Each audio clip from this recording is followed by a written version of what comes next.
আল্লাহ রাব্বুল আলামিন বলেন, এই নিদ্রাকে, এই ঘুমকে আমি তোমাদের জন্য শান্তির বাহন বানিয়ে দিয়েছি। আলাম ইয়ারাউ আন্না জাআলনাল লাইলা ইয়াসকুনু ফীহি ওয়ান নাহারা মুবসিরান ইন্না ফী যালিকা লাআয়াতিন লিকাওমি ইউমিনুন। তারা কি আল্লাহ পাকের এই কুদরতের কথা চিন্তা করে না, যে আমি রাতের আধার দিয়ে ধরনীর বুক ছেড়ে দেই, দিনের উজ্জ্বলতা, কোলাহল, গাড়ির আওয়াজ, ভ্যাঁ ভ্যাঁ আওয়াজ হচ্ছে, কলকারখানার আওয়াজ হচ্ছে, সূর্যের বিরাট তাপ, ঘুম আসে না। সারাদিন কাজ করার পর শরীরের আরাম দেওয়ার জন্য রাতের একটি কালো চাদর পৃথিবীর উপরে আমি বিছায় দেই।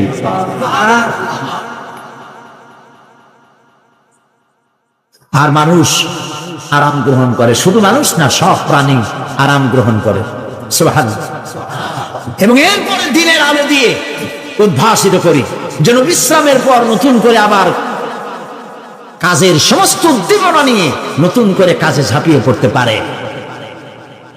কয়েক ঘন্টা অথবা সারাদিন হাড় ভাঙা খাটুনি খেটেছে, রিক্সা চালাইছে, গাড়ি চালাইছে, আড়াই মনের বস্তা মাথায় করে টেনেছে, চিন্তা ভাবনা করেছে।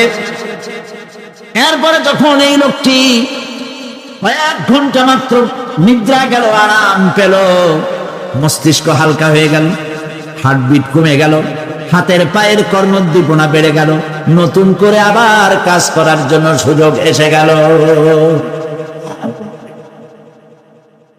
দুনিয়ার মানুষকে কর্মক্ষম রাখার জন্য আল্লাহ পাক ঘুমকে বানিয়েছেন নিয়ামত। সুবহানাল্লাহ। ওয়া মিন আয়াতিহি মানামুকুম বিল-লাইলি ওয়ান-নাহারি ওয়াবতিগাউ মিন ফাদলিহি। আল্লাহ পাক বলেন, তোমাদের রাত আর দিনের বেলায় নিদ্রা যাওয়া, এবং এটাই হচ্ছে তার অনুগ্রহ। রাত আর দিনের নিদ্রা যাওয়ার পরে আমার অনুগ্রহ অর্থাৎ রিজেক তালাশ করার জন্য শরীরের ভিতরে, মনের ভিতরে, হাত পায়ের মধ্যে কর্মের উদ্দীপনা আমি তোমাদের দিয়ে দেই। মহাবিজ্ঞানী আল্লাহ রাব্বুল আলামিনের এই বিশাল কুদরত এবং দয়া, যে মানুষকে তিনি ক্লান্তি দূর করার জন্য তিনি ঘুম দিয়েছেন, আলহামদুলিল্লাহ বলি। অনেক মানুষ আছে ঘুমাইতে পারে না, ঘুমাবার জন্য ফেনার গান খায়, ঘুমাবার জন্য ভ্যালিয়াম খায়, সিডাক্সিন খায়, রিল্যাক্সিন খায়, কত অক্সিজেন, অক্সিজেন, কত কিছু খায়, তারপরেও ঘুম আসে না। এই ঘুম যার আসে না, বিরাট নিয়ামত থেকে বঞ্চিত।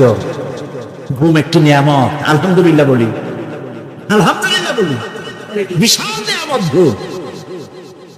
আল্লাহ যে সমস্ত নিয়ামত আমাদের জন্ম থেকে শুরু করে এ পর্যন্ত বডির মধ্যে দিছেন, মৃত্যুর আগে আল্লাহ যেন একটু কেড়ে না নেন, বলি আমিন। আল্লাহ রাব্বুল আলামিনের পরে বলেন, ওয়াজআলনাল লাইলা লিবাসা ওয়াজআলনান নাহারা মাআশা। আর রাতকে করেছি আচ্ছাদন, আবরণ, দিনকে রুজি কামাবার জন্য ব্যবস্থা করে দিয়েছি। দিনের বেলা রুজি কামাবে, দিনের বেলায় ঘুমায় থাকবেন না। বহুত মানুষ আছে সকালবেলায় ঘুম দিল, 12টা 1টা বাজে গেল। উর্দুতে ছোটবেলায় পড়েছিলাম, জিসনে সোয়া উসনে খোয়া, যে ঘুমাইলো সব সর্বনাশ করলো। অসময় ঘুমানো, অসময় ঘুমানো সর্বনাশ হয়ে যাবে সব। এই জন্য আল্লাহ পাক বলেছেন, দিনটারে বানাইছি রুজি কামাবার জন্য। রুজি কামাও, রুজি কামানো এটা একটা ইবাদত। রুজি কামানো কি? হালাল রুজি কামাবেন, ইবাদত। আপনি যে আপনার স্ত্রীকে একটা ব্লাউজ কিনে দেন, কাপড় চোপড়, প্রয়োজনীয় কসমেটিক্স কিনে দেন, আপনি যে বাজার ঘাট করেন, সব হালাল পয়সা যদি হয়, সাদকা দেওয়ার মতো সমান সওয়াব হবে। রুজি কামাইতে হবে, এটা আল্লাহ পাকের হুকুম, রুজি কামাও। ফাইদা কুদিয়াতিস সালাত ফান্তাশিরু ফিল আরদ। ওয়াবতাগু মিন ফাদলিল্লাহ। সুবহানাল্লাহ বলে নামাজ যখন শেষ হয়ে গেল, ফাইজা কুদিয়াতিস সালাত, নামাজ যখন শেষ হয়ে গেল, ফান্তাশিরু ফিল আরদ, তখন জমিনে ছড়িয়ে পড়ো আর আমার অনুগ্রহ রিস্ক অনুসন্ধান করো। সুবহানাল্লাহ। আল্লাহ রাব্বুল আলামিন তার হাবিব সম্পর্কে বলেন, তাবারাকাল্লাযী নাযালাল ফুরকানা আলা আবদিহি লিয়াকুনা লিল আলামিনা নাযীরা। অতীব বরকতশালী সে আল্লাহ রাব্বুল আলামিন, যিনি তার বান্দার উপরে ফুরকান অবতীর্ণ করেছেন, যাতে করে তিনি তার কওমের কাছে দাওয়াত পৌঁছান। এ কথা বলা হয় নাই, লিয়াকুনা লিল আলামিনা নাযীরা, বিশ্ববাসীর কাছে যেন তিনি দাওয়াত পৌঁছাতে পারেন, আল্লাহর সম্পর্কে, জাহান্নাম সম্পর্কে ভীতি প্রদর্শন করাতে পারেন, জান্নাতের সুসংবাদ দিতে পারেন, হেদায়েতের দাওয়াত পৌঁছে দিতে পারেন। এই জন্য আমি রাসূলকে পাঠিয়েছি তাম বিশ্বের সমস্ত মানুষের জন্য। সুবহানাল্লাহি ওয়া বিহামদিহি, তিনি সকলের জন্য। তার সম্মান আর মর্যাদা আল্লাহ রাব্বুল আলামিন এমন ভাবে পেশ করলেন, তার মর্যাদা এত বেশি, নবীর মর্যাদা এত বেশি, মুহাম্মদ সাল্লাল্লাহু আলাইহি ওয়াসাল্লাম যদি উম্মতের কোনো ব্যাপারে যদি বলেন হ্যাঁ, অমনি উম্মতের জন্য তা হালাল হয়ে যায়। সুবহানাল্লাহ। কি আছে এমন যে তার মুখের কথা নেই, কোন পরামর্শের ধার ধারে না, মুখের কথাটা কি? হাই। রাসূল যদি বলেন হ্যাঁ, উম্মতের জন্য কি হয়? হালাল। রাসূল বলছেন না, উম্মতের জন্য কি হয়ে গেল? হারাম হয়ে গেল। সুবহানাল্লাহ। এটা হচ্ছে আল্লাহ তার রাসূলকে লেজিসলেটিভ পাওয়ার, আইন তৈরি করার অধিকার আল্লাহ তার হাবিবকে দিয়েছেন। রাসূল ছিলেন শারে, শরীয়ত প্রণেতা। হালাল হারামের সীমারেখা কোরআনে যা আছে এতগুলি শেষ নয়। হালাল হারামের সীমারেখা রাসূলের পাককে প্রদান করার জন্য, নির্ধারণ করার জন্য আল্লাহ পাক তাকে পারমিশন দিয়েছেন, পাওয়ার দিয়েছেন। ওয়ামা আতাকুমুর রাসূলু ফাখুযুহু ওয়ামা নাহাকুম আনহু ফান্তাহু। এই আয়াত দিয়ে প্রমাণিত হয় রাসূল তোমাদের জন্য যা দেন তা গ্রহণ করো, যা নিষেধ করেন তার থেকে বিরত থাকো, ফিরে থাকো। রাসূল পাক সাল্লাল্লাহু আলাইহি ওয়াসাল্লামের ইজ্জত সম্মান এভাবে আল্লাহ দান করলেন। হ্যাঁ বললে হালাল হয়ে যায়, না বললে হারাম হয়ে যায়। রাসূলের মর্যাদা এত বেশি, তিনি যদি পথ চলেন, পা উঁচু করলে আরশ আজিম পর্যন্ত চলে যান। তিনি যদি আল্লাহর দরবারে মুনাজাত করেন, মুনাজাত করতে দেরি আছে, কবুল হতে দেরি নাই। হাত তোলা লাগে না, হাত তোলা লাগে না। আমরা যে হাত তুলে মুনাজাত করি, রাসূল সাল্লাল্লাহু আলাইহি ওয়াসাল্লাম হাত তুলেছেন, আবার অনেক সময় হাত তোলেন। কোন সময় হাত, হাদিস শরীফে এসেছে এভাবে হাত উঁচু করেছেন আকাশের দিকে। হাদিস শরীফে এসেছে বগলের সাদা চামড়া দেখা গিয়েছে, এভাবে আল্লাহর কাছে দুহাত তুলে, দুহাত প্রসারিত করে আল্লাহর কাছে কামনা করেছেন। এমন সত্তা, মনে এরাদা করতে দেরি, কবুল হতে দেরি নেই। হাদিস শরীফে এসেছে হযরত আবু হুরায়রা রাদিয়াল্লাহু তাআলা আনহু একবার রাসূল করিম সাল্লাল্লাহু আলাইহি ওয়াসাল্লামের দরবারে কাঁদতেছিলেন। হুজুর জিজ্ঞেস করলেন, আবু হুরায়রা তুমি কাঁদো কেন? হুজুর, হযরত আবু হুরায়রা বলেন, হুজুর আমার মা আমাকে মেরেছে, আমি সেই জন্য কাঁদতেছি। হুজুর বলেন, মা তোমাকে মারলো কেন? কোনো বেয়াদবি করেছো নাকি? তিনি বললেন, না কোনো বেয়াদবি করি নাই, তবে মারলো কেন? হযরত আবু হুরায়রা বলেন, হুজুর আমার মা হচ্ছেন মুশরিকা, আমার মা কাফের। আমি অনেক রাত হয়েছিল বাড়ি ফিরতে, আমার মা জিজ্ঞেস করলো এত রাত কোথায় ছিলি? আমি বললাম, মা তাম পৃথিবী যে কদম মোবারক চুমতে পারলে নিজেকে ধন্য মনে করে, আমি সেই রাসূলের দরবারে ছিলাম, আসতে দেরি হয়ে গেছে। ইয়া রাসূলুল্লাহ, আপনার নাম শোনা মাত্র আমার মায়ের গায়ে আগুন জ্বলে গেল। সহ্য করতে না পেরে আমাকে মায়ের আরম্ভ করে দিল। বলল, আবু হুরায়রা হয় আমার বাড়ি ছাড়বি, না হয় মুহাম্মদ সাল্লাল্লাহু আলাইহি ওয়াসাল্লামের ঘর ছাড়বি, কোনটা করবি কর। আমি বললাম, মা তোমার গায়ে যত শক্তি আছে সমস্ত শক্তি দিয়ে তুমি আমাকে প্রহার করো, আমি তোমার বাড়িটা সুদ্ধা তাম দুনিয়া ছেড়ে দিতে পারি, কিন্তু রাসূল পাক সাল্লাল্লাহু আলাইহি ওয়াসাল্লামের কদম মোবারক ছাড়তে পারি না। ভাইরা আমার, হযরতে আবু হুরায়রা কাঁদতেছেন। আল্লাহর নবী বলেন, তুমি কাঁদো কেন? তোমার মা তোমাকে মেরেছেন, আমি এখানে কি করব? এখানে তো আমি কোনো দখল আন্দাজ করতে পারি না, আমি কি করতে পারি? এখানে ইন্টারফেয়ার তো আমি করতে পারি না, মা তোমারে মেরেছে। হযরত আবু হুরায়রা বলেন, ইয়া রাসূলুল্লাহ, মায়ের বিরুদ্ধে কোনো নালিশ করার জন্য আপনার কাছে আমি আসি নাই। বলে, কেন এসেছো? হযরত আবু হুরায়রা বলেন, হুজুর, এসেছি এই জন্য, আমি জানি আপনি যদি আল্লাহর দরবারে কোনো ব্যাপারে দোয়া করেন, আল্লাহ রাব্বুল আলামিন তা মঞ্জুর করে নেন। আপনি মেহেরবানি করে আমার মায়ের হেদায়েতের জন্য আল্লাহর কাছে দোয়া করুন। হুজুর সাল্লাল্লাহু আলাইহি ওয়াসাল্লাম দুহাত উঁচু করলেন, বললেন, আল্লাহুম্মা ইহদি উম্মা আবি হুরায়রা, হে আল্লাহ, আবু হুরায়রার মাকে তুমি হেদায়েত নসিব করে দাও। এই দোয়া রাসূল করতেছেন। হুজুরকে দোয়ার মধ্যে ফেলে রেখে আবু হুরায়রা দৌড় আরম্ভ করেছে বাড়ির দিকে। পেছন থেকে কয়েকজন সাহাবী তারা দৌড়ে গেল। আবু হুরায়রা দৌড়ায় কেন? এত ভদ্র মানুষ, কোন সময় কারোর সাথে রাগারাগি করে না, দৌড়ায় কেন? নিশ্চয়ই কোনো বিপদ বুঝি হয়ে গিয়েছে, পিছন থেকে জামা টেনে ধরেছে। কি হয়েছে, দৌড়াও কেন? হযরত আবু হুরায়রা বলেন, আমার জামা ছেড়ে দাও, আমাকে দৌড়াতে দাও। আমি দৌড়াইয়া বাড়ি পৌঁছে গিয়ে দেখতে চাই, আমি আগে দৌড়ে বাড়িতে গেলাম না নবীজির দোয়া আমার আগে আমার বাড়ি পৌঁছে গেল, কোনটা হলো আমি সেটা দেখতে চাই। হযরত আবু হুরায়রা দৌড়াতে দৌড়াতে ঘরের কাছে গিয়ে নক করেছে। ভিতর থেকে আওয়াজ এলো, কে? কিছুক্ষণ পর মা আমার বেরোলেন, মাথার চুল দিয়ে পানি পড়তেছে, বুড়া মানুষ। মা আমার কাছে এসে বলল, বাবা, তোমাকে মারার পর আমি বড় অনুতপ্ত হয়েছি, মনে মনে অনুশোচনা করেছি, আরে আমার ছেলে তো কোনো খারাপ জায়গায় যায় নাই, কোনো খারাপ মানুষের কাছে যায় নাই, মারলাম কেন? বড় অনুতপ্ত হয়ে গেছি আমি। এই অনুশোচনা করে আমি এইমাত্র গোসল করেছি, আমাকে নিয়ে চলো তুমি বিশ্ব নবী রাসূলুল্লাহর দরবারে। আমার ভাইরা, রাসূল পাক সাল্লাল্লাহু আলাইহি ওয়াসাল্লাম, আল্লাহর নবী এমন এক মহান সত্তা ছিলেন যে তিনি দোয়া আল্লাহর দরবারে হাত উঁচু করতে দেরি আছে, কিন্তু দোয়া কবুল হতে দেরি নাই। হিজরত করে মদিনায় এসেছেন, নামাজ পড়তে দিল চায়, কাবা শরীফের দিকে ফিরে যদি নামাজ পড়তে পারতাম দিলটা বড় ভালো লাগতো, কিন্তু হাত উঁচু করে মোনাজাত করতেছেন না, আল্লাহর কাছে বলতেওছেন না যে আল্লাহ তুমি আমার কিবলাটা বাইতুল মুকাদ্দাস থেকে ফিরাইয়া মক্কা শরীফে বাইতুল্লাহর দিকে ফিরাইয়া দাও, মুখেও বলতেছেন না, মনেও না, শুধু আকাশের দিকে বারবার তাকাচ্ছেন, মোনাজাত করেন নাই, মনে মনে আশা পোষণ করতেছেন যদি এমন একটা ওহী নাজিল হয়ে যেত। আল্লাহ রাব্বুল আলামিন সঙ্গে সঙ্গে রাসূল যোহরের নামাজ পড়তেছিলেন, 2 রাকাত পড়া হয়ে গেছে, এমন সময় ওহী নাজিল হয়ে গেল, قد نرى تقلب وجهك في السماء, ও নবী, আমি দেখতে পেয়েছি বারবার আপনি আকাশের দিকে তাকাচ্ছেন। সুবহানাল্লাহ, আমি দেখতে পেয়েছি।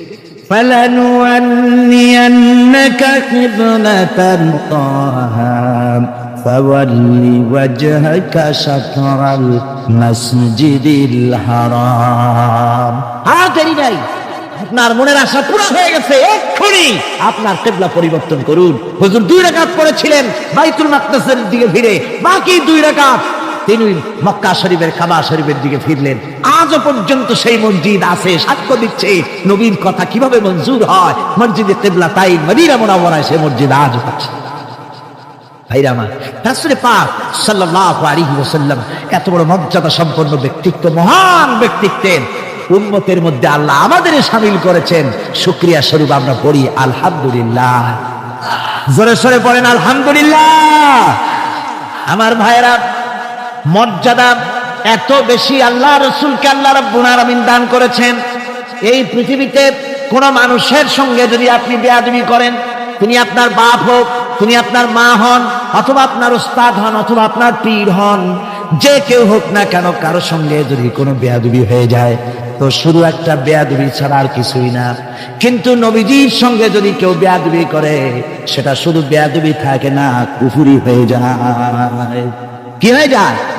কুফরি হয়ে যায়। রাসূলুল্লাহকে কেউ তাওহীন করলে, অসম্মান করলে, সমালোচনা করলে কাফের হয়ে যায়। বলেন কি হয়ে যায়? কত বড় মর্যাদা! রাসূল পাক সাল্লাল্লাহু আলাইহি ওয়াসাল্লাম তার সামনে সাহাবায়ে কেরাম বসা, হুজুর কথা বলছেন, সাহাবায়ে কেরাম তারাও কথা বলছেন। কথা বলতে বলতে এক পর্যায়ে সাহাবীদের গলার আওয়াজ বড় হয়ে গেছে। হুজুরের গলার আওয়াজ শোনা যায় না, সাহাবীদের গলার আওয়াজটা বড় হয়ে গেল। আল্লাহ রাব্বুল আলামিন এতটুকু বরদাস্ত করলেন, আমার নবীর গলার আওয়াজের চাইতে তোমাদের আওয়াজ বড় হলো কেন? সঙ্গে সঙ্গে ওহী নাযিল হয়ে গেল। আল্লাহ রাব্বুল আলামিন বলেন, ইয়া আইয়ুহাল্লাযীনা আমানু লা তারফাউ আসওয়াতাকুম ফাওকা সাউতিন নবী। ও বিশ্বাসীরা, খবরদার, তোমরা যারা ঈমান এনেছো শোনো, তোমাদের গলার আওয়াজ যেন আমার নবীর গলার আওয়াজের চাইতে বড় না হয়ে যায়। যদি তা হয়, আনতাহবাতা আমালু, জীবনের সমস্ত ভালো কাজগুলি আমি আল্লাহ বরবাদ করে দেব। আজ পর্যন্ত এই আয়াতে কারিমা রাসূল পাক সাল্লাল্লাহু আলাইহি ওয়াসাল্লামের রওজায়ে আতহারের সামনে সবুজ সাইনবোর্ডের উপরে সোনার অক্ষর দিয়ে এই আয়াতে কারিমা লেখা রয়েছে। সুবহানাল্লাহ। সর্বকালের, সর্বযুগের সর্বশ্রেষ্ঠ মহামানব, সর্বশ্রেষ্ঠ বিশ্বনবী, আল্লাহর পরে যার মর্যাদা, তিনি হচ্ছেন মুহাম্মদ রাসূলুল্লাহ সাল্লাল্লাহু আলাইহি ওয়াসাল্লাম। তার অনুসরণ করা ইবাদত, তার অনুসরণ করা কি? আর তার নাফরমানি করা কুফর।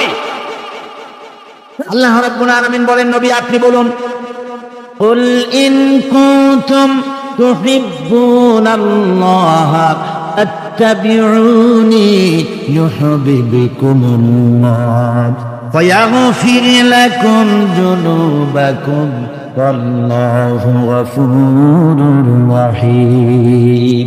নবী বলুন, তোমরা যদি আল্লাহকে ভালোবাসো, মুমিনদেরকে শোনানো হচ্ছে, শোনো, তোমরা যদি আল্লাহকে ভালোবাসো, ফাত্তাবিউনি, ও নবী আপনি বলে দেন যে তাহলে আমার অনুসরণ করো। কার অনুসরণ? নবী। কার অনুসরণ? নবীর অনুসরণ।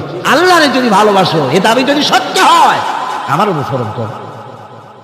আর আমার অনুসরণ যদি করো, আল্লাহ পাক বলেন, নবী শুনায় দেন, আপনার অনুসরণ যারা করবে আল্লাহ তাদেরকে ভালোবাসবেন।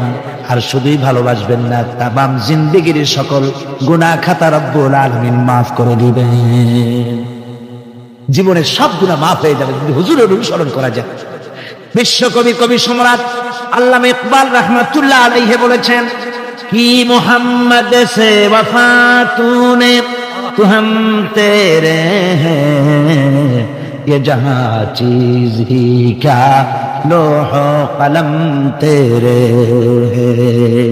মুহাম্মদ সাল্লাল্লাহু আলাইহি ওয়াসাল্লামের সঙ্গে মুহাব্বতের পর আকাশ আর জমিন তো দূরের কথা, লৌহ কলম পর্যন্ত আমি আল্লাহ তোমার জন্য করে দেব। তুমি মুহাম্মদের হয়ে যাও সাল্লাল্লাহু আলাইহি ওয়াসাল্লাম, তার অনুসরণ করো, তার অনুকরণ করো জীবনের সব ক্ষেত্রে। ভাইরা আমার, তিনি হচ্ছেন আদর্শ। ভালো করে শুনুন, এই পৃথিবীতে কোন পীর সাহেব, কোন খাজা বাবা, কোন মাওলানা সাহেব, তার অন্ধ অনুকরণ করা যাবে না। যাবে চোখ বুঝে, চোখ বুঝে, বিনা প্রশ্নে, বিনা তর্কে যার অনুসরণ করতে হবে তিনি হচ্ছেন মুহাম্মদ রাসূলুল্লাহ সাল্লাল্লাহু আলাইহি ওয়াসাল্লাম। বিনা প্রশ্নে। কোন পীর সাহেব বললেন সকালবেলায় 10,000 বার আল্লাহু আল্লাহু করো, আল্লাহ আল্লাহ আসতে হু জোরে, অথবা লা ইলাহা ইল্লাল্লাহ 500 বার জিকির করো, লা ইলাহা আসতে ইল্লাল্লাহ জোরে। আর ইল্লাল্লাহ কোন কোন মুরিদরা তো এত জোরে করে তাতে কলব থাকলেও পারে, গেলেও পারে। আপনি ওই পীর সাহেবের কথা মতো এই জিকির করবেন, আপনাকে দেখতে হবে রাসূলুল্লাহ সাল্লাল্লাহু আলাইহি ওয়াসাল্লাম এইরকম জিকির করেছেন কিনা। ঠিক কিনা বলেন? সাহাবায়ে কেরাম রিদওয়ানুল্লাহি তাআলা আলাইহিম আজমাইন তারা এরকম জিকির করেছেন কিনা। যদি রাসূল এরকম জিকির করে থাকেন, সাহাবায়ে কেরাম এরকম জিকির করে থাকেন, অবশ্যই সেই জিকির আমরা করব। ঠিক কিনা? অন্ধভাবে কাউকে গ্রহণ করব না। কেউ পাগড়ি বাঁধলো, পেছনটা 6 হাত লম্বা রাখলো, আমার পীর সাহেব, সেই জন্য আমি বুঝি আমিও 6 হাতের জায়গায় বরকতের জন্য 12 হাত একেবারে লম্বা করে টানতে টানতে আসবে রাস্তার উপর, এরকম করব না। জামাটা কেমন হবে, মোষটা কেমনে কাটবো, দাড়িটা কিভাবে রাখবো, টুপিটা কিভাবে লাগাবো, খানা কিভাবে খাবো, তারপরে কিভাবে কি করব আর না করব, সবটার মানদণ্ড হচ্ছেন কে? উসওয়ায়ে হাসানা। ওয়াকাদ কানা লাকুম ফি রাসূলিল্লাহি উসওয়াতুন হাসানা। গ্রহণযোগ্য একমাত্র মহত্তম আদর্শ হচ্ছে তোমাদের রাসূল। তাকে দিয়ে গ্রহণ করতে হবে। পায়ের নখটা কেমনে কাটবে, মাথার চুলটা কেমনে কাটবে, আদর্শ হচ্ছে মুহাম্মদ রাসূলুল্লাহ সাল্লাল্লাহু আলাইহি ওয়াসাল্লাম। ওই রাসূলের অনুসরণ অনুকরণ করে কোন পীর সাহেব, কোন মাওলানা সাহেব যদি বলে, তাহলে তাকে অনুসরণ করা যাবে। তবে মিলায় দেখতে হবে যে কথা ঠিক আছে কিনা, উনি যা বলছেন, উনি যা করছেন, ওইটা ঠিক আছে কিনা। তাহলে তা না হলে ধোকায় পড়ে যেতে হবে। কি যে করতে হবে? ধোকায় পড়ে যেতে হবে। আজকাল তো নানান রকম বাইর হয়েছে, বুঝলেন না? নামের আগে সৃষ্টি লাগায় দেয়। ওই যে ঢাকার কাছে এক জায়গায় একটা সদরুদ্দি সৃষ্টি হইল, তারপরে তাকে উঠায় দেওয়ার জন্য কত সংগ্রাম হলো, কত মানুষ মরলো। আপনার পত্রিকা পড়েন নাই? সে বলেছে রোজা না রাখলে চলবে, ইফতার আসরের সময় করলে হবে, আর রোজার দিন দুপুরের সময় চিড়ে চিড়ে খাইলে অসুবিধা নেই, বুঝলেন? যশোরে গেলাম, সেখানে শুনলাম সেই পাকিস্তান আমলে এক পীর নাকি আসছিল, এসে বলে গেছে, ভাই আসল পর্দা মনের পর্দা, এর থেকে বাইরের কোনো পর্দা না। লোক দেখা না পর্দাটা করে লাভ কি? আসল পর্দা মনের পর্দা। তারপরে মনে মনে নামাজ পড়ো, মনে মনে রোজা রাখো, মনে মনে হজ করো, যাকাত দাও। মনটা সাফ হয়ে গেলে তোমার আর কোনো অসুবিধা নাই। এই মনের পীর আসলো, আমি সেই এলাকায় গেলাম, যাইয়া শুনি এই রকমের কাম করছে। আমি বললাম, ওই লোকটা যদি আবার আসে, আম গাছের সাথে বান্ধা ধুয়ে, তারপরে সে যখন বলবে যে আমার তো পেশাব পায়খানা করা লাগবে, আমারে ছাড়ো, তোমরা বলবা যে না, ছাড়া যাবে না। মনে মনে যদি নামাজ পড়া যায়, মনে মনে পেশাব পায়খানা করুন। যদি বলে আমার ক্ষুধা লাগছে অথবা পানি পান করবে, তৃষ্ণা লেগেছে, বলতে হবে মনে মনে যদি রোজা রাখা যায়, তো মনে মনে খাওয়া দাওয়ার কামটা সারিয়ে নেন, মেহরবানি করে। এই ধরনের কিছু সংখ্যক লোক বেরিয়েছে, যাদেরকে লোকেরা সাহাবীদের চাইতে, নবীদের চাইতেও বড় মনে করে। আশ্চর্য কথা, বিভিন্ন জায়গায় ধরনের পীর হয়, তাদের আবার নওরোজ অনুষ্ঠান হয়, তাদের জন্ম দিবসে তাদেরকে গোসল করানো হয়, সেই গোসলের পানি আবার মুরিদেরা খায়। জোরে কর নাউজুবিল্লাহ, জোরে কর নাউজুবিল্লাহ।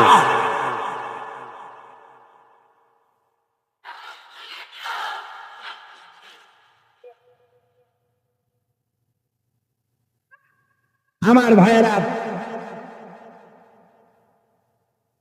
পীর সাহেবের গোসল করা পানির ভিতরে মুসলমানদের জন্য কোনো বরকত নাই। আছে কোনো বরকত?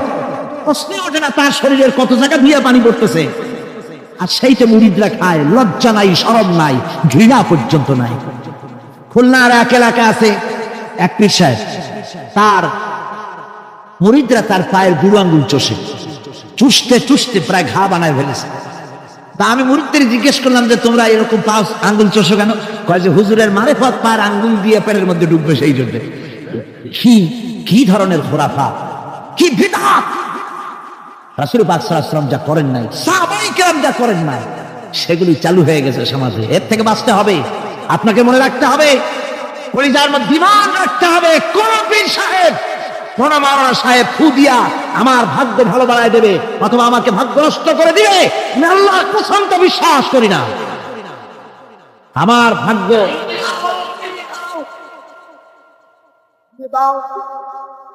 আমার ভাগ্য, আমার তাকদীর, ভালো বা খারাপ, এর সবটা হতে পারে আল্লাহর পক্ষ থেকে। কার পক্ষ থেকে? যারা বলেন কার পক্ষ থেকে? আল্লাহর পক্ষ থেকে হতে পারে। সুতরাং আজকে আমাদের দেশে বহুত নকল পেরিয়ে গেছে। পীর মুরিদি একসময় খুব ভালো ছিল, কিন্তু যে জিনিস যত ভালো, তার নকল বেরোয় তত তাড়াতাড়ি। তবে আলহামদুলিল্লাহ, এখনো আলহামদুলিল্লাহ কিছু হাক্কানি পীর এখনো আছে, যারা সমাজের কাজ করেন, যারা ওইভাবে কদম বুঝি নেওয়ার জন্য পা আট বাড়ায় দেয় না। কথা বুঝতে পেরেছেন? মানুষকে সর্বনাশ করে না, বরং তাদের ইলম আছে, ইলমের দ্বারা মানুষের কাছে হেদায়েতের কথা শোনায়, সমাজ গঠনমূলক কাজ করে, আল্লাহর কোরআন প্রচার করে। এ ধরনের লোক আছে, তবে এদের সংখ্যা কম। ঠিক কিনা? কম, এদের সংখ্যা কম। এরা বিভিন্ন জায়গায় মাজার তৈরি করেছে, মাজারাত তৈরি করেছে, একটা দুইটা মাজারে না, বহুত মাজার, গাড়ি বাস সব থামাইয়া তারপরে তাদের কাছ থেকে, মানুষের কাছ থেকে পয়সা কালেকশন করা হয়। ঠিক কিনা? এই যে পয়সা কালেকশন করা হলো, আমি জিজ্ঞেস করি, এই টাকাগুলো যে কালেকশন করা হলো, দেওয়া হলো, এই টাকা দিয়ে কবরে যে শো আছে, ওই টাকা দিয়ে তিনি কি কোনো ফায়দা পান? টাকা দরকার কার? জীবিত মানুষের না মরা মানুষের? তো কমন সেন্স নাই কেন মুসলমানের? যিনি ইন্তেকাল করেছেন, মাটির মধ্যে শুয়ে আছেন, তারে টাকা দেই কেন? উনি কি এই কমলার সিজনে কমলা কিনে খাবেন? তো টাকাটা কেন দেওয়া হয়? এই আপনার টাকা দিয়া এই মাজারকে যারা পাহারা দেয় তারা অনেক বড় লোক হয়ে গেছে, ঠিক কিনা? আবার অনেক মাজার আছে যে মাজারে কেডা শোয়া তা মাজারের পাহারাদারও জানে না। এরকম আমি নিজেও দেখেছি। জিজ্ঞেস করেছি যে কবর কার, হয়তো তা তো জানি না। একজন আল্লাহর মাহবুব বান্দা শুয়ে আছে এখানে। কে সেই মাহবুব বান্দা? নাম টাম জানি না, স্বপ্নের মধ্যে দেখলাম আল্লাহর এক ওলির কবর এখানে, সেই জন্য গম্বুজ বানাই দিছি।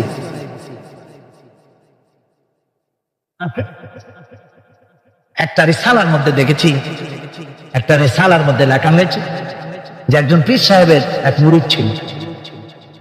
তো পীর সাহেবের বাড়িতে এক মাজার আছে, সেই মাজারকে কেন্দ্র করে প্রতি বছর ওরস হয়। মুরিদ সে গরিব মানুষ, ব্যবসা বাণিজ্য করে খায়। তারপরে সে তার একটা গাধা ছিল, সেই গাধার উপরে সওয়ার হয়ে বাজার ঘাট করতো, মালপত্র আনা নেওয়া করে ওই গিয়ে তার জীবিকা নির্বাহ। একদিন তার গাধাটা মারা গেল।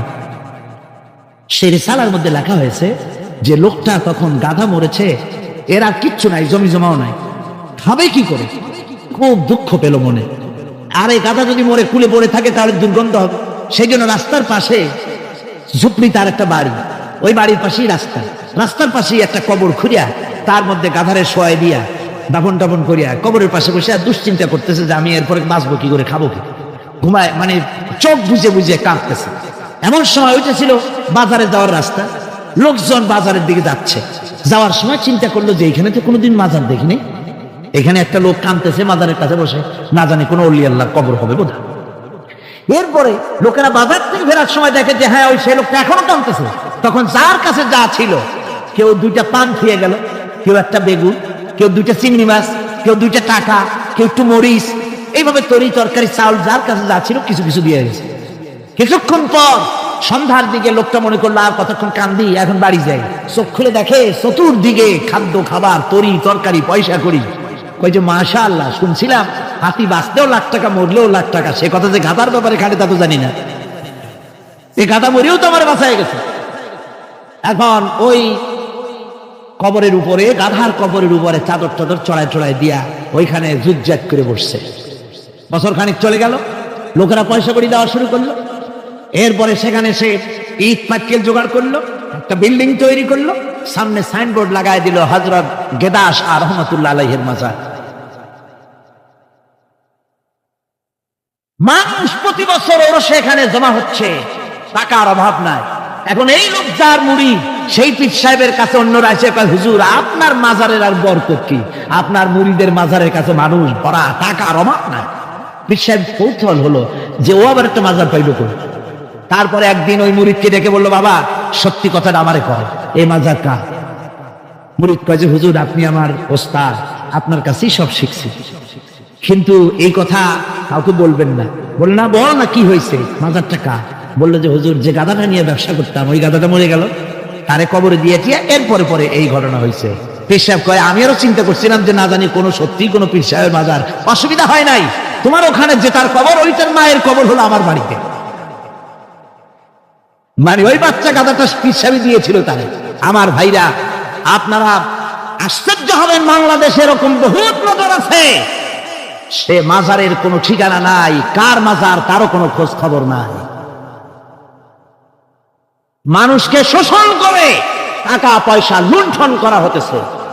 মাজার একটা হলে তার উপরে চাদর দেওয়া লাগবে, আগরবাতি দিতে হবে, মোমবাতি দিতে হবে, গোলাপ পানি ছিটাতে হবে। কোথায় পেয়েছেন?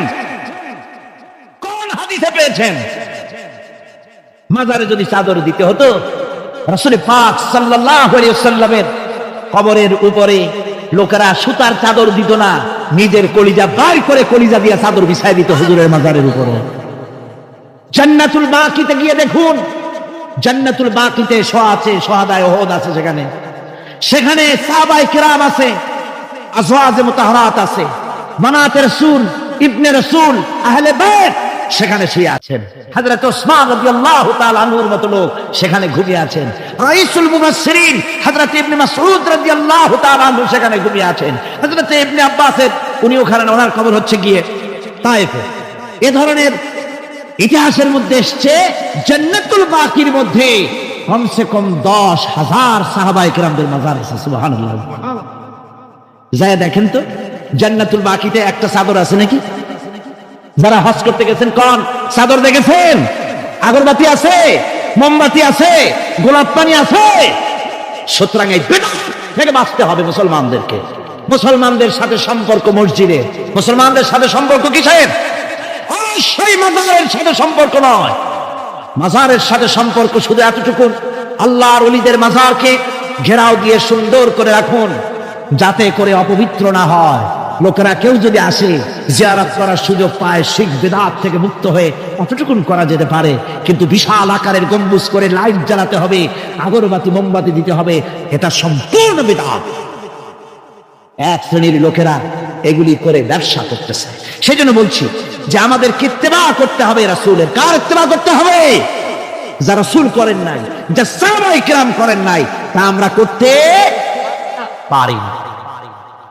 এই জন্য আমার মুসলমান ভাইয়েরা, আল্লাহর প্রতি ঈমান, রাসূলের প্রতি ঈমান।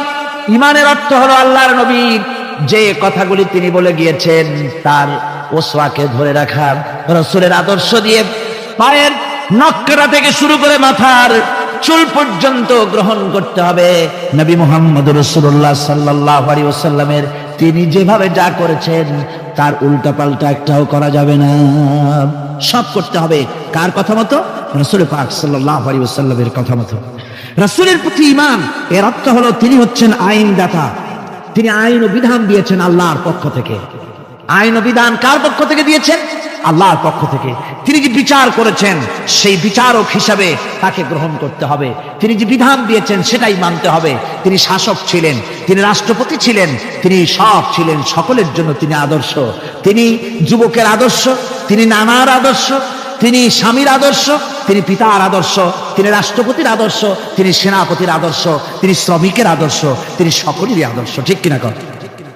সকলের আদর্শ। রাসূলের ফয়সালা প্রত্যেকটি উম্মতকে মানতে হবে। একবার একজন মুসলমান আর একজন ইহুদি রাসূলের কাছে গিয়ে উপস্থিত হলেন। ইহুদি গিয়ে নালিশ করলো হুজুরের কাছে মুসলমানের বিরুদ্ধে। হুজুর সাল্লাল্লাহু আলাইহি ওয়াসাল্লাম সে নালিশ শুনে তিনি ফয়সালা দিলেন ইহুদির পক্ষে। মুসলমান ব্যক্তি অসন্তুষ্ট হয়ে গেল। তিনি চলে গেলেন হযরত ওমরের কাছে, গিয়ে বললেন, ভাই ওমর, একটা জিনিসের বিচারের সানি করার জন্য আপনার কাছে এসেছে। কি সানি? বলে যে মুহাম্মদ সাল্লাল্লাহু আলাইহি ওয়াসাল্লামের কাছে গিয়েছিলাম, তিনি এই বিচারটা করলেন, আমি মুসলমান, নামাজ পড়ি, চাঁদা দিই, জিহাদে যাই, আর আমার পক্ষে রায় না দিয়ে রায় দিলেন তিনি ইহুদির পক্ষে। আপনি মেহেরবানি করে বিচারের সানিটা করে দেন। হযরত ওমর বলছেন, অবশ্যই আমি সানি করব, বসো। হযরত ওমর ঘরে চলে গেলেন। ঘরের ভিতর থেকে একটা তরবারি নিয়ে এলেন। তরবারিকে খাপ মুক্ত করে তিনি বললেন, আল্লাহর বান্দা, যে ব্যক্তি মুহাম্মদ রাসূলুল্লাহ সাল্লাল্লাহু আলাইহি ওয়াসাল্লামের ফয়সালা করে দেওয়ার পর আর ফয়সালার সানি করতে আসে, ওর সানিটা, ওর ফয়সালাটা এরকম করে করে দিতে হয়। তরবারি দিয়ে আঘাত দিলেন, লোকটি দুই টুকরা হয়ে পড়ে গেল। আমার বন্ধুগণ, সারা এলাকায় সারা পড়ে গেল, মুসলমান, হযরত ওমর মুসলমান হত্যা করেছেন। আর ওই নিহত ব্যক্তির আত্মীয় স্বজনরা দিয়ত দাবি করতে এলো। আল্লাহ রাসূলের কাছে আল্লাহ পাক জানিয়ে দিলেন যে এই লোক হযরত ওমর কোন মুসলমান হত্যা করেনি। হযরত ওমর যাকে হত্যা করেছে সে ব্যক্তি মুনাফিক। সে ব্যক্তি কি? মুনাফিক। অর্থাৎ হে রাসূল, আপনি ফয়সালা দেওয়ার পর সেই ফয়সালা যে মানে না, দ্বিধাদ্বন্দ্বে ভোগে, ওই ফয়সালা গ্রহণ করতে রাজি হয় না, সে মুমিন নয়, মুসলমান হিসেবে দাবি করতে পারে না, আর জমিনে বেঁচে থাকার অধিকারও সে হারিয়ে ফেলে। আমার মুসলমান ভাইরা, আল্লাহ রাব্বুল আলামিন আমাদের জন্য এভাবে করে তিনি আমাদের রাসূল পাক সাল্লাল্লাহু আলাইহি ওয়াসাল্লামকে দিয়েছেন, উসওয়া করে দিয়েছেন। তার ইতাআত করা, তার আনুগত্য করা দুনিয়াবাসীদের জন্য ফরজ করে দেওয়া হয়েছে। আল্লাহ রাব্বুল আলামিন বলেন, ওমান আরসালনা মির রাসূলিন ইল্লা লিয়ুতা বিইذনিল্লাহ। আমি যে রাসূল পাঠিয়েছি তাদের আনুগত্য করতে আমি বাধ্য করে দিয়েছি। তাদের আনুগত্য শুধু এই জন্যই করতে হবে লোকদেরকে, যেহেতু তারা নির্দেশ করেন আল্লাহর হুকুম অনুযায়ী। আল্লাহর নির্দেশ অনুযায়ী নবীদের আনুগত্য সকলেরই করা লাগবে। মাইয়ুতির রাসূল ফাকাদ আতা আল্লাহ, আল্লাহ পাক বলেন যে ব্যক্তি রাসূলের আনুগত্য করে সেজন্য আমি আল্লাহ রাব্বুল আলামিনের আনুগত্য করলো। জোরে বলেন সুবহানাল্লাহ। এরপরে আল্লাহ রাব্বুল আলামিন বলেছেন ইয়া আইয়ুহাল্লাযীনা আমানু আতিউল্লাহা ওয়া আতিউর রাসূল ওয়া লা তুবতিলু আমালাকুম। আল্লাহ পাক বলেন ও বিশ্বাসীরা তোমরা আনুগত্য করো আল্লাহর এবং আনুগত্য করো রাসূলের। কোন ব্যাপারে কোন তো আনুগত্য যে আল্লাহ করতে বললেন আল্লাহর এবং রাসূলের, কোন ব্যাপারে আনুগত্য? সমস্ত ব্যাপারে, জীবনের সকল অঙ্গনে আনুগত্য করতে হবে। কার? আমি দেখতে পাচ্ছি মাঝখান থেকে দুই একজন লোক হাঁটেন, আমি কিন্তু আগেই নিষেধ করেছি এই বেয়াদবি আল্লাহর হস্তে কেউ করবেন না। আপনার হাঁটার কারণে অন্য লোকেদের শোনার মধ্যে ডিস্টার্ব হয়, এই বেয়াদবি কেউ করবেন না। ভাইরা আমার, আল্লাহ এবং রাসূলের আনুগত্য করতে হবে জীবনের সকল ক্ষেত্রে। রাসূল পাক সাল্লাল্লাহু আলাইহি ওয়াসাল্লাম শুধু নামাজের কথা বলেছেন, শুধু রোজার কথা বলেছেন, হজ আর যাকাতের কথা বলেছেন, আর কিছু বলেন নাই নাকি? বলেছেন কিনা? রাসূলুল্লাহ রাজনীতি করেছেন কিনা? রাসূলুল্লাহ প্রেসিডেন্ট ছিলেন কিনা? যুদ্ধ করেছেন কিনা? কিন্তু আজ আমাদের দেশে শুনতে হয় রাসূলের প্রতি ঈমানের অর্থ কি? ঈমানের অর্থ শুধু এতটুকু নয়, রবিউল আউয়াল মাস আসবে আর তুম পে লাখো সালাম, আর সারা বছর খোঁজ নাই। খুব সুন্দর করে দরুদ শরীফ মিলাদ শরীফ পড়বেন, আর রাসূলের আইন অমর্যাদা হবে। রাসূলের আইন সংসদে থাকবে না, পার্লামেন্টে থাকবে না, কোর্ট কাছারি আদালতে থাকবে না। বলা হবে ধর্ম আর রাজনীতি আলাদা। রাসূলের প্রতি এই ঈমানের 4 পয়সা মূল্য নাই। আছে মূল্য? মূল্য নাই। রাসূলের প্রতি ঈমান, ঈমান কি? ঈমানটাই হলো রাসূল যা করেছেন, আমাদেরকে যেভাবে যা আদেশ করেছেন তাই আমাদের মানতে হবে। উম্মতের এটা দায়িত্ব। কিন্তু আমরা এমনই উম্মত, আমরা নিজেরা ফয়সালা করে নিজেদের, আমরা বলেছি ধর্ম আর রাজনীতি আলাদা। অবশ্য চট্টগ্রামে এই ধরনের কথা কেউ বলে না, বলে ধর্ম আর রাজনীতি আলাদা। জোরে কোন নাউযুবিল্লাহি মিন যালিক। ধর্ম আর রাজনীতি আলাদা যারা বলে তারা হলো রাজনীতি ব্যবসায়ী। তারা কি ব্যবসায়ী? রাজনীতি ব্যবসায়ী। ওরা রাজনীতির ব্যবসা করে। जुदा हो जो दीन से सियासत रह जाती है चंगेजी। ধর্ম থেকে রাজনীতি যখন আলাদা হলো তখন সেখানে বাকি থাকে চেঙ্গিজিপনা, হারাকু খানপনা, মারামারি, হত্যাকাণ্ড সেখানে চালু থাকে, আর কিছুই থাকে না। ধর্ম ছাড়া রাজনীতি, তার নাম হচ্ছে প্রচন্ড দুর্নীতি। তার নাম কি? একটি প্রচন্ড দুর্নীতি। এক শ্রেণীর লোকেরা আজ বলছে যে ধর্ম আর রাজনীতি আলাদা। ধর্ম কোথায়? তাদের কথা হলো ধর্ম হলো পবিত্র জিনিস, ওই পবিত্র জিনিস থাকবে মসজিদে, পবিত্র জিনিস থাকবে মাদ্রাসায় আর খানকার ভেতরে। ওই পবিত্র ধর্ম রাজনীতিতে আনা যাবে না। ধর্মের প্রতি তাদের মহব্বত খুব, ধর্ম খুব পবিত্র। আল্লাহকে যেন বলা হচ্ছে আল্লাহ আর হে রাসূল তোমরা দুজনা মসজিদ আর মাদ্রাসায় থাকো, আমাদের জীবনের বিস্তীর্ণ অঙ্গনে তোমাদের প্রতি 144 92 ক ধারা 144 ধারা জারি করে দিলাম। আমাদের জীবনের বিস্তীর্ণ অঙ্গনে তোমরা আইসো না, তোমরা মসজিদে থাকো, মাদ্রাসা থাকো, আমরা সুযোগ পাইলে তোমার একটা সেজদা দিয়ে আসবো কিনা। আর আল্লাহ তোমার একটা সেজদা পাওয়ার জন্য দারুণ ভাবে কাঙ্গাল হয়ে আছে না? নাউযুবিল্লাহি মিন যালিক। যারা বলে ধর্ম আর রাজনীতি আলাদা তারা সুস্পষ্ট মুনাফিক। যারা বলেন তারা কি? এই লোকগুলি হচ্ছে ধর্মনিরপেক্ষবাদী, সেকুলারিজম, ধর্মনিরপেক্ষ মতবাদের লোক। তারা বলে যে ধর্মনিরপেক্ষ, ধর্মের ব্যাপারে নিরপেক্ষতা অবলম্বন করা লাগবে। এরা খুব সুচতুর। ভাতের ব্যাপারে নিরপেক্ষতা অবলম্বন করেন। আপনারা কোন যে জিনিস যত বেশি প্রয়োজন আমরা তার পক্ষে থাকি না নিরপেক্ষ থাকি? ভাতের ব্যাপারে নিরপেক্ষ লোক আছে নাকি এখানে? ডায়াবেটিসের রোগী ছাড়া ভাতের ব্যাপারে নিরপেক্ষ লোক নাই, সবই পক্ষে। আচ্ছা ঘুম, ঘুমটা আমাদের জন্য জরুরি কিনা? এই ঘুমের আমরা পক্ষে না বিপক্ষে? নিরপেক্ষ আছে কেউ নাই। বিবাহ যারা করে নাই সেই সব যুবকদের জন্য বিবাহটা জরুরি কিনা? এই জরুরি বিষয়ের প্রতি যুবকদের কি মত এ ব্যাপারে? কি নিরপেক্ষ না পক্ষে? খুব জোরেই বলেছে পক্ষে। তাহলে বোঝা গেল যে জিনিস যত বেশি জরুরি আমরা সেইটার পক্ষে, আর যেটা জরুরত নাই আমরা সেটা পক্ষে নাই। তাহলে ধর্ম কি এতই অজরুরি বিষয় যে এইটার ব্যাপারে আমরা শুধু নিরপেক্ষ হয়ে থাকবো? নাউযুবিল্লাহি মিন যালিক। ধর্মের ব্যাপারে নিরপেক্ষতা অবলম্বনকারী একটা রাজনৈতিক দল আমাদের দেশে কাজ করতেছে, ঠিক কিনা? ধর্ম নিরপেক্ষ মতবাদের সপক্ষে তারা কোরআনে কারীমের আয়াত বলে, তারা বলে মৌলভী সাহেবরা কি বুখারী পড়ে নাই? বুখারীর মধ্যে আছে লাকুম দীনুকুম ওয়ালিয়া দীন। আর অনুসারীরা তখন চিন্তা করে, বাপরে আমাদের নেতি খান বুখারীও পড়ে, আজীব তামাশা। লা ইকরাহা ফিদ্দীন, এর মধ্যে ধর্ম নিরপেক্ষতার গন্ধ নাই।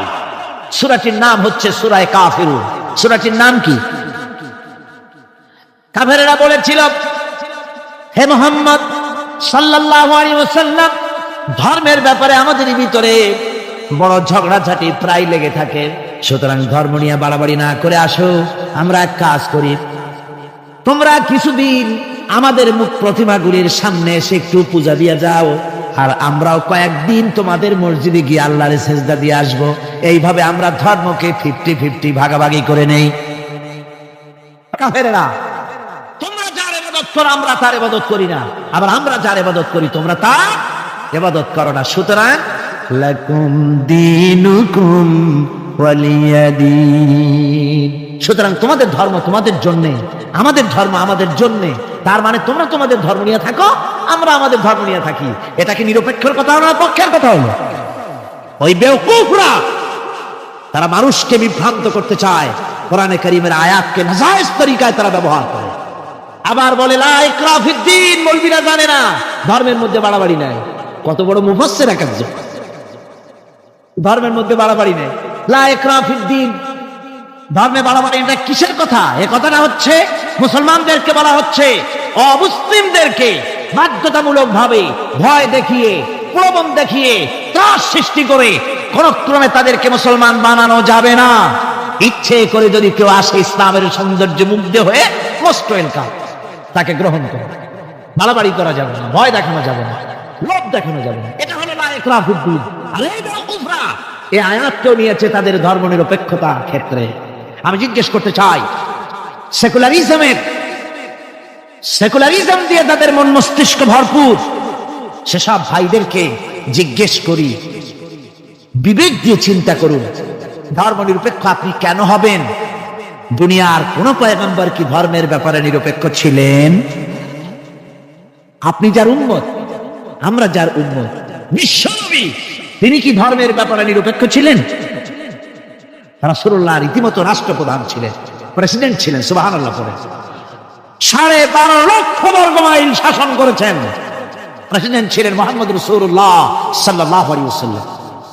জীবনে বহু যুদ্ধ করেছেন, এই যুদ্ধের কমান্ডার ইন চিফ ছিলেন, প্রধান সেনাপতি ছিলেন, সশস্ত্র যুদ্ধ করেছেন, মোকাবেলা করেছেন অস্ত্র নিয়ে, শ্রমিক হয়ে কাজ করেছেন, শ্রম সমস্যার সমাধান করেছেন।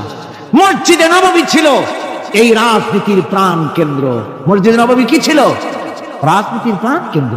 রাসূলুল্লাহ এখানে বসেই রোম শাম পারস্য বিজয়ের পরিকল্পনা করতেন। এখানে বসেই উহুদ বদর হুনাইন ইয়ারমুক যুদ্ধের সৈন্য রিক্রুট করেছেন মসজিদ নববীর ভেতরে বসে। এখানে বসে রাষ্ট্রদূতদের সঙ্গে সাক্ষাৎ প্রদান করেছেন, বিচার ফয়সালা করেছেন মসজিদের মধ্যে। আর আজ বলা হয় মসজিদের মধ্যে রাজনীতি বলতে দেওয়া হবে না। মসজিদের মধ্যে কেউ কি ইলেকশনের কথা, মসজিদের মধ্যে কেউ কি তার দলের কথা বলে? বলে কোরআনের রাজনীতির কথা। কিসের রাজনীতির কথা বলে? কোরআনের রাজনীতির কথা বলে। সুতরাং ধর্ম আর রাজনীতি আলাদা, এই কথা যারা বলে, এই সেকুলারিজমের লোকেরা, তারা শুনে রাখুন, ধর্ম নিরপেক্ষ মতবাদ একটি কুফরি মতবাদ। এটি কি মতবাদ? জোরে বলতে হবে, এটা কি মতবাদ? এটি একটি কুফরি মতবাদ। ধর্ম নিরপেক্ষতার মানে হচ্ছে ধর্মহীনতা। ধর্ম নিরপেক্ষতার মানে কি? ধর্মহীনতা। ওরা কোনদিন সব সময় বলবে ধর্মকে ব্যবহার করতেছে রাজনীতিতে, বেচারা তোমরাও ধর্মের কথা বলো না, তা ওরা বলবে না। ওরা ওদের কর্মীদেরকে কখনো নামাজের কথা বলবে না। যদি বলে তা বলে এই জন্য, তোমরা নামাজ পড়ো মসজিদে যাইয়া দেখো কেউ রাজনীতির কথা বলে নাকি। নামাজ পড়ার জন্য নয়, রাজনীতি কেউ করে নাকি তা দেখার জন্য, গোয়েন্দাগিরি করার জন্য। হায় রে কপাল পোড়ার দল। আমার দেশে এই ভণ্ডামি ছিল না। ধর্মনিরপেক্ষ মতবাদ একটা ভণ্ডামি। জোরে বলেন এটা কি? আমার দেশে এটা ছিল না। এই ভণ্ডামিমূলক ধর্মনিরপেক্ষতার রাজনীতি বাংলাদেশে ছিল না। 1971 সনের পরে যারা ক্ষমতা এলো তারা ভারত থেকে, ভারতের কাফেরদের তৈরি করা পৃথিবীর এই নিকৃষ্ট মতবাদ বাংলাদেশে আমদানি করেছে।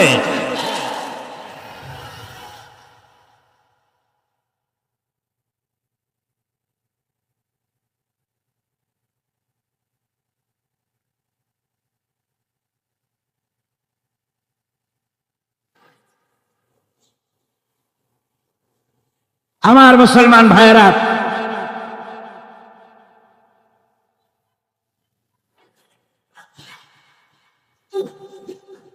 এই যে কোরআন শরীফ, এই কোরআন শরীফ মানতে হবে মুসলমানদেরকে। রাসূলের উপরে ঈমান আনার অর্থ শুধু মিলাদ শরীফ পড়া নয়। কোন নেত্রী কি বলল তার ধার কোন মুসলমান ভাবতে পারে না। মুসলমান ধার ধারবে আল্লাহ আর রাসূলের। ঠিক কিনা? কর যারা বলেন ঠিক কিনা? ভারতের গোলাম এরা বলে ধর্মনিরপেক্ষতার মানে ধর্মহীনতা নয়। যদি ধর্মনিরপেক্ষতার অর্থ ধর্মহীনতা না হবে, তাহলে 1971 সনের পরে তোমরা ক্ষমতায় এসে বিশ্ববিদ্যালয় সমূহের মনোগ্রাম থেকে ইকরা বিসমি রাব্বিকাল্লাযী খালাক রাব্বি জিদনি ইলমা এই আয়াত দুটিকে তুলে ফেললে কেন বলো? কোন জবাব আছে? কোন জবাব নেই। সলিমুল্লাহ মুসলিম হল নাম ছিল, মুসলমান শব্দ বাদ দিয়েছে। নাম ছিল সলিমুল্লাহ মুসলিম হল, মুসলিম শব্দ বাদ দিয়ে দিল। তারপরে নজরুল ইসলাম কলেজ, ইসলাম সহ্য হলো না, ইসলাম বাদ দেয়া শুধু নজরুল কলেজ। ওদের যে দল, সেই দলটার নামের মধ্যেও একটা মুসলিম শব্দ ছিল। জি, ওদের দলটার নামের মধ্যে মুসলিম শব্দ ছিল, ছিল না? সেই শব্দটুকুনো তারা বরদাস্ত করে নাই। আমি ওদের দলের নাম নিতে চাই না, আপনারাই বুঝুন ওদের দলের নামের মধ্যে মুসলিম শব্দ ছিল কিনা। হিন্দুদের পাঁচটা গোলাম এই দলটি তাদের নাম থেকে মুসলিম শব্দকে বের করে দিয়েছে। এদের কাছে ইসলাম আর মুসলমান সবচাইতে সহ্যের বাইরে। তাই যখন ভারতে শত শত মসজিদ ভাঙে উগ্রপন্থী হিন্দুরা, তখন ভারতের ওই গোলাম দলটি শনি রাখরা ঘুরে বেড়ায়।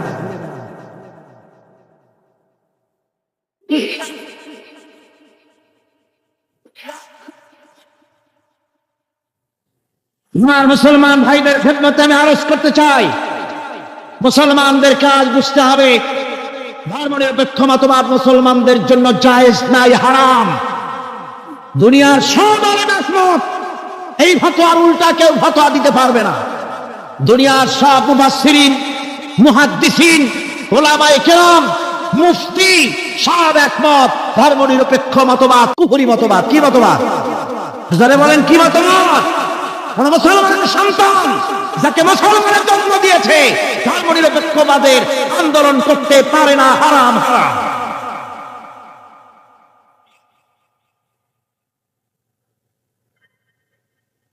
আমার বন্ধুগণ, এই কোরআন শরীফের ভেতরে, এই কোরআন শরীফের ভিতরে রয়েছে আল্লাহ পাক এখানে বলে দিয়েছেন, দেখুন যদি ধর্ম আর রাজনীতি আলাদা হবে তাহলে ইউসুফ আলাইহিস সালাম প্রেসিডেন্ট হলেন কেন?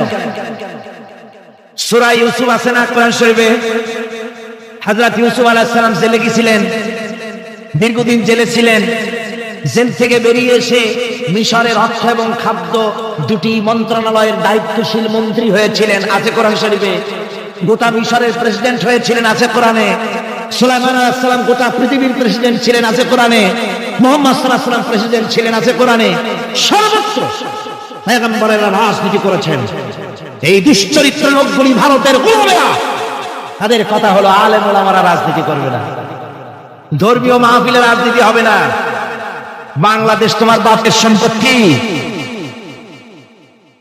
এমন ভাবে কথা বলে বাংলাদেশে ধর্ম নিয়ে রাজনীতি করতে দেওয়া হবে না। মনে হয় যেন বাপ এই বাংলাদেশের বাপের সম্পত্তি আর আমরা ঘর জামাই থাকি।